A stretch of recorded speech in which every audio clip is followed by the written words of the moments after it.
Viancy may bago palang nagpapakilig, kaya pala, sabay nating alamin ang buong kwento.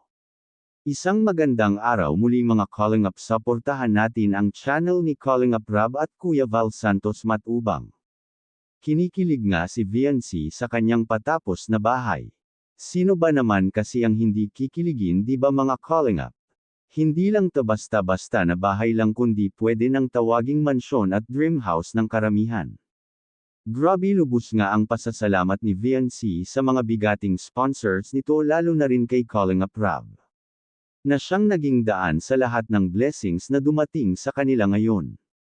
Excited na nga si Calling Up Rob sa kalalabasan ng lahat sa bahay ni Viancy at nai-imagine na nga nito na naglalakad si Viancy pababa ng hagdan na nakasuot ng gown. Napaka-thankful nga ni Viancy lalo na kay Edo na siyang nagbigay kulay ng buhay niya ngayon mga Calling Up. Sa usaping panliligaw nga mga Calling Up ay dumiretso na nga si Edo sa bahay nila Viancy para magpaalam sa kanyang mga magulang na liligawan na nga niya si Viancy.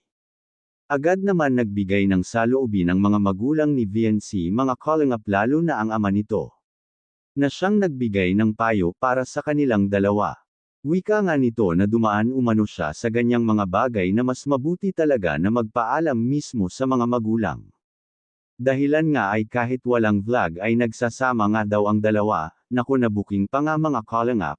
Ang gusto lang naman ng mga magulang ni Viancy na kung magkaproblema nga ay hindi mahihiyang magsabi sa kanila, dahil si Viancy nga ay hindi laging makokontak at si Edo nga ang laging sumasagot sa kanila at nagre-reply.